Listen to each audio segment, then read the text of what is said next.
ओम नमस्ते मित्रों और बहनों, भाइयों भी। अभी मैं जो आपको बताने जा रहा हूं उसका विषय है लेडीज के संबंध में मासिक धर्म संबंधी विकार, मेंस्ट्रुअल डिसऑर्डर, पीरियड संबंधी जितनी भी समस्याएं हैं उस पे आपको बताने जा रहा हूं। और मैं उम्मीद करूंगा इसमें से यदि आपने 50-60% भी कर लिया और मैं जो कह रहा हूं उतना ही आपने समझा है तो आपका कल्याण निश्चित है। तमाम दवाओं, ड्रग्स, डिजीज, डॉक्टर से छुटकारा पा जाएंगे, कोई मेडिकल टेस्ट की जरूरत नहीं होगी और घर में बैठ के थोड़े थोड़े प्रयास से सब चीजें ठीक हो जाएंगी। देखिए, गोस्वामी तुलसीदास जी ने लिखा है और अंगद रावण से संवाद में प्रसंग आता है कि कौल काम बस कृपण विमूढ़ा, अति दरिद्र अजसी अति बूढ़ा, सदा रोग बस संतत क्रोधी, विष्णु विमुख सुति संत विरोधी, तन पोषक निंदक अग खामी, जीवित सब सन 14 प्राणी। ऐसे 14 प्रकार के प्राणी हैं जो सबके समान है। जीवित तो है लेकिन सबके समान, लाश के समान है, मुर्दे के समान है, मरे हुए के समान है। हमें उन 14 प्राणियों के कैटेगरी से बाहर आना है। एक तो वामपंथी है, कौल, काम बस, कामनाओं में ही डूबे रहते हैं, कृपण, धन संपत्ति रहते हुए व्यक्ति स्वास्थ्य, शिक्षा, अपने जीवन स्तर को ऊंचा उठाने खर्च ना करे, विमूढ़ा, अध्ययन करके अपनी बुद्धि ना बढ़ाए, कई चीजें उसमें 14 प्रकार के प्राणी। उसमें एक संतत रोगी भी है, मतलब जो हमेशा रोगी रहते। और आज आप देख लीजिए हमारे देश की हालत। कहते हैं स्वास्थ्य के क्षेत्र में तमाम उन्नतियां हो रही, बड़े बड़े आविष्कार हो रहे, नए नए दवाओं पर रिसर्च हो रहा है, बड़े बड़े हॉस्पिटल खुल रहे हैं, ये मशीन वो मशीन आ रहा है। क्या हमारा स्वास्थ्य बढ़ रहा है? मनुष्य पहले 125 साल जीता था, आज 50-60 साल में मर रहा है। तो हम उन्नति कर रहे हैं या अवनति कर रहे हैं? मेडिकल साइंस डेवलप हो रहा है या वह पतन की ओर जा रहा है? विचार कीजिएगा। हमें उस दवाओं को खाने से लाभ हो रहा है या नुकसान हो रहा है? हमारी आयु बढ़ रही है क्या? हमारा जीवन अच्छा हो रहा है? हमारे शरीर के दर्द खत्म हो रहे हैं? तो आज जो दवाओं पे डिपेंडेंसी, हॉस्पिटल पे, मेडिकल टेस्ट पे डिपेंडेंसी हो गई, उस वजह से मानव का जीवन नर्क बनता जा रहा है। मैं चाहता हूं हमारे देश की माताएं, बहनें, बच्चे यह सब स्वस्थ हों, इसलिए मैं इस विषय को चुना है और इसको थोड़ा धैर्य से सुनिएगा, आपका रोग ठीक होगा। मैं प्रमाण ये नहीं देता कि आप ठीक हो जाएंगे, लेकिन इतना जरूर कहता हूं यदि करेंगे ठीक हो जाएंगे। मैं ये भी नहीं कहूंगा कि मैं बिल्कुल गारंटी देता हूं, लेकिन इतना तय है कि यह जो करोगे तो ये गारंटी ठीक हो जाएगा। मकसद आप समझ गए होंगे। मेरे जीवन का मूल लक्ष्य है आत्म कल्याण से संसार कल्याण। मेरी शक्ति, मेरा समय, मेरी जीवन जो भी बुद्धि युक्ति है, मेरे जो भी अध्ययन है, जो अनुभव है, वह संसार के काम आए, भारत माता के काम आए तो मेरा जीवन सफल हो जाए। यह तन ऐसे भी एक दिन खत्म होना है। यदि इस तन को सेवा में नहीं लगाया, इसको मैंने खूब मेहनत में नहीं लगाया, दिया तब तो समय से पहले भगवान ले। भगवान का एक नियम है, जो कुछ भी देते हैं यदि हमने उसको संसार कल्याण में नहीं लगाया तो वह समय से पहले वापस ले लिया जाता। आप सुनते होंगे जितने भी दैत्यों को, जितने देवताओं को, जितने को भी वरदान मिला था कुछ भी, और उन्होंने उसका दुरुपयोग कर दिया, उन्होंने समाज कल्याण में उसका सदुपयोग नहीं किया, तो वह चीजें बर्बाद हो गई। अब मैं आता हूं आपके रोगों के ऊपर। देखिए, दरअसल 11 से 14 साल के बीच जब यह पीरियड शुरू होता है किसी भी लड़कियों का, किसी बच्चों का, तो सामान्यतः 3-5 दिन तक रहना चाहिए, लेकिन इससे ज्यादा यदि हो जाता है तो इसको डिसऑर्डर्स माना जाएगा। सामान्यतः हर 28 दिन यानी 4 सप्ताह में यह प्रक्रिया अपने आप दोहराता है और यह 21 से 30 दिनों के बीच का भी हो सकता है। 2-4 दिन आगे पीछे कोई मायने नहीं रखता। बहुत सारे कंफ्यूजन फैलाए जाते हैं कि 2 दिन ऊपर हो गया, 4 दिन नीचे हो, कोई मैटर नहीं करता। इसलिए इसको अनियमित नहीं कह सकते। वह शरीर का अपना अपना हिसाब किताब होता है, स्थान का होता है, आहार का होता है। कई तनाव लेते हैं महिलाएं, उससे भी होता है। कई बार क्या होता है कि प्रेगनेंसी के बाद जब बच्चा हो जाता है तो उसके बाद दूध वगैरह पिलाने के बाद ये बंद हो जाता है और सामान्यतः जो 50 साल के आसपास मोनोपॉज हो जाता है, उसके बाद खत्म हो जाता है। यही एक प्रकृति का नियम है, भगवान की व्यवस्था है। यह नियम को कोई नहीं बदल सकता, लेकिन इस नियम से आगे या पीछे कुछ होता है। कोई 28 दिन नहीं, चलो 25 दिन नहीं, अब 21 से भी कम में होने लगे या 15 में होने लगे या 35-40 दिन हो जाए तो ये डिसऑर्डर्स माना जाएगा। एक दो दिन आगे पीछे शरीर का कोई ऐसा नियम बन गया तो कोई मैटर नहीं करता। तो यह कई प्रकार का होता है।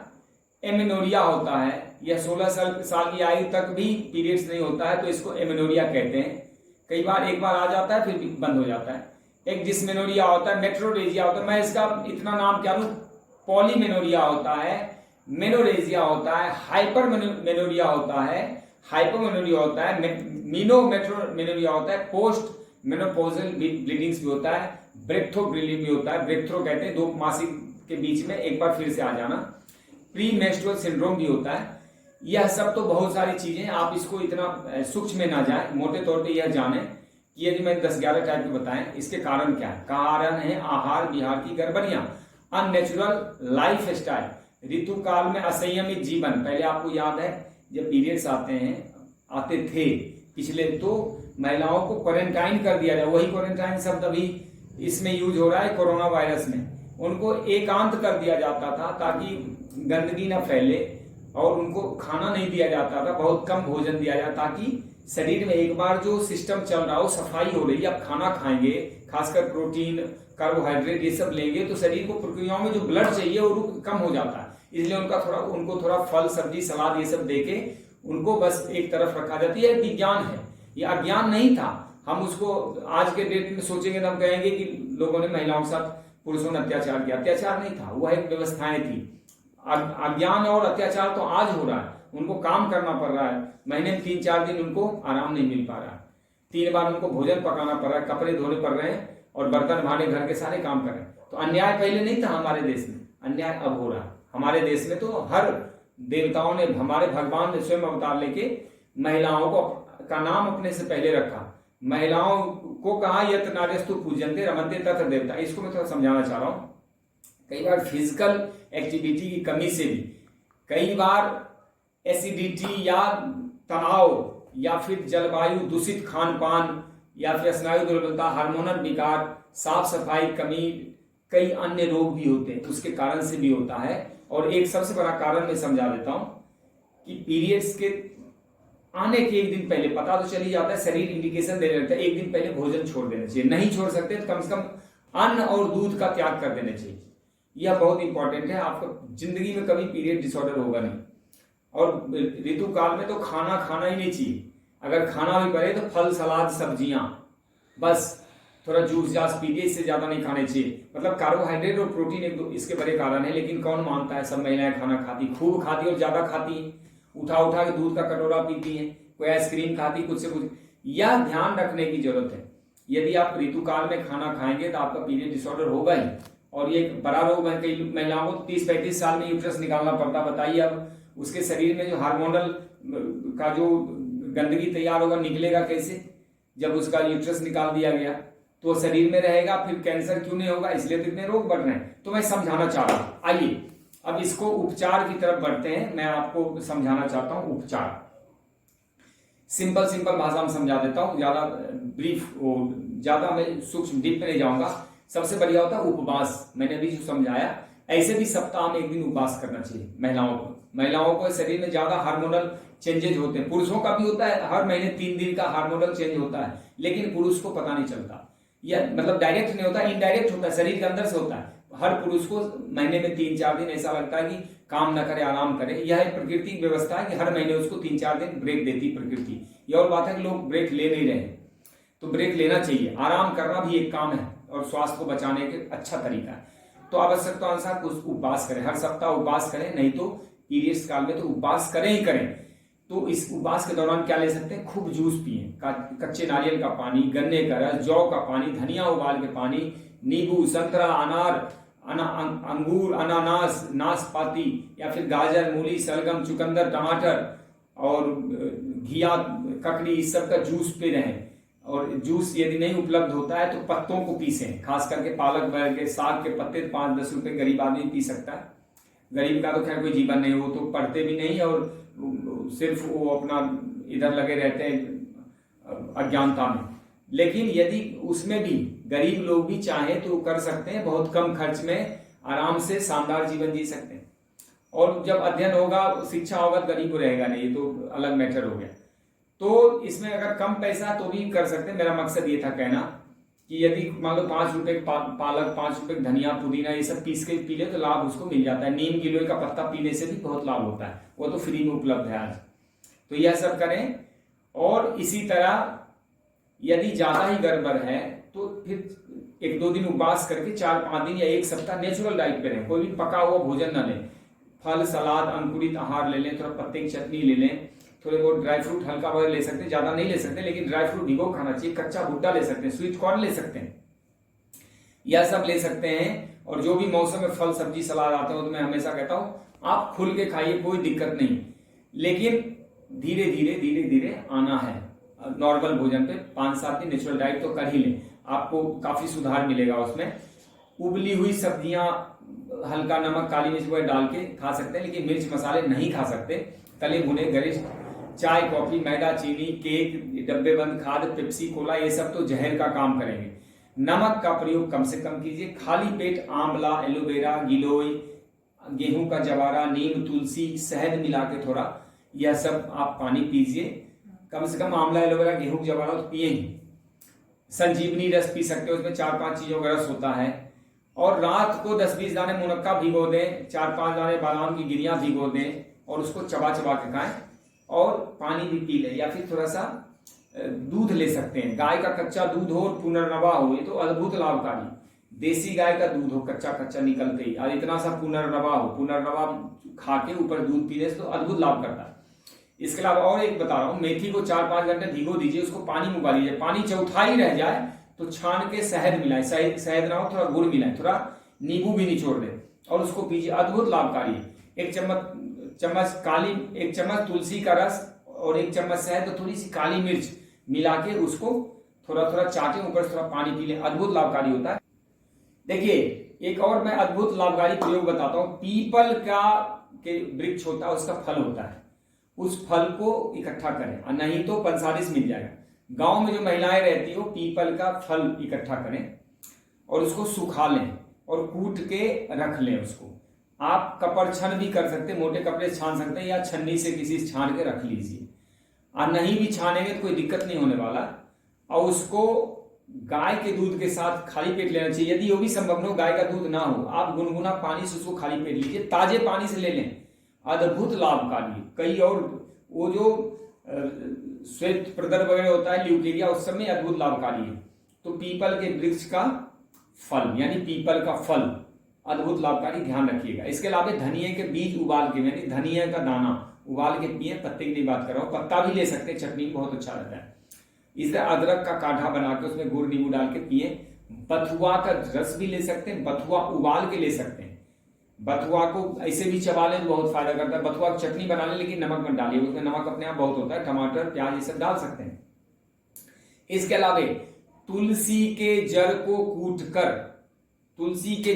कूट के पान के पत्ते में डंठल सहित डाल के और तब उसको मुंह में रख के चूसें।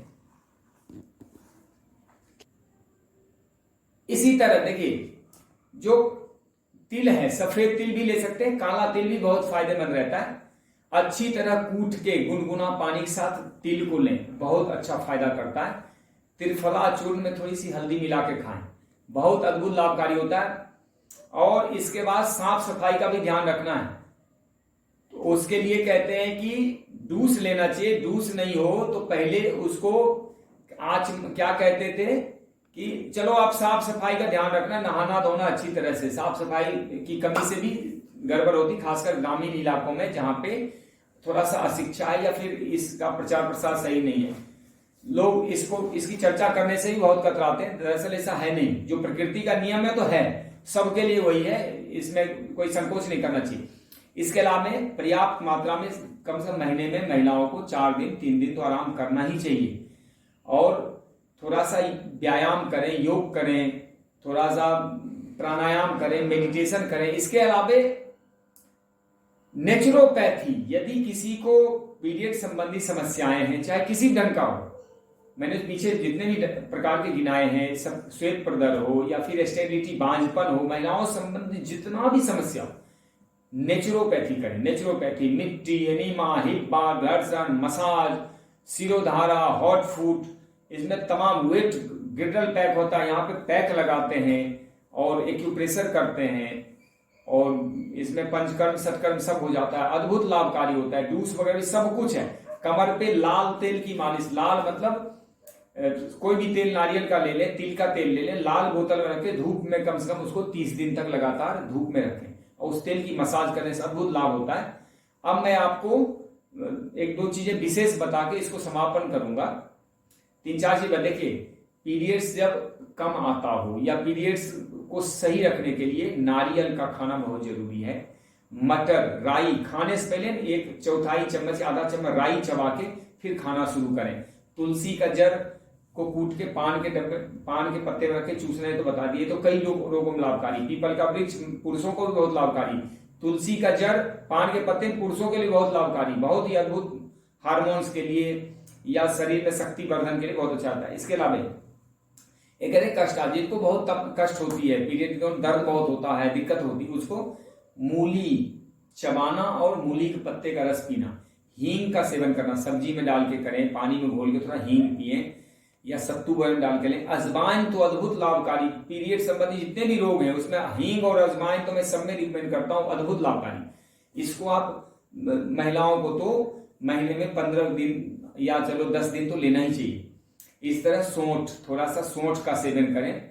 सौंठ आप चाहें तो चावल वगैरह पे छिड़क के हल्का सा खाएं। और नीम का पत्ता, नीम की निंगोली, नीम का छाल, नीम का दातुन, नीम का प्रयोग तो महिलाओं की इस कष्ट के लिए रामबाण इसको कह सकते हैं, बहुत बढ़िया।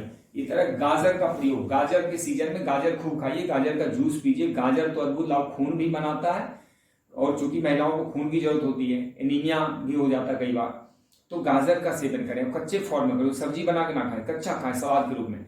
अतिरज कहते हैं जब बहुत अधिक पीरियड्स में बहुत अधिक ब्लीडिंग होता है तो उसमें काला अंगूर अद्भुत लाभकारी होता है। अनार का सेवन करें, लेकिन जब ये सब सेवन करते हैं तो रोटी चावल ना खाएं। इसके अलावा धनिया और मिश्री मिला के, धनिया को कूट लें या फिर धनिया के पत्तों को पीस लें और मिश्री मिला के उसको खाएं या पी जाएं या उसको चाटें।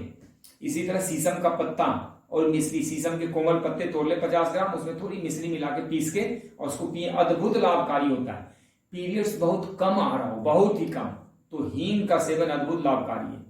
हींग का सेवन करें 5-7 दिन लगातार, बहुत फायदा होगा। उपवास कर ले तो भी फायदा होगा।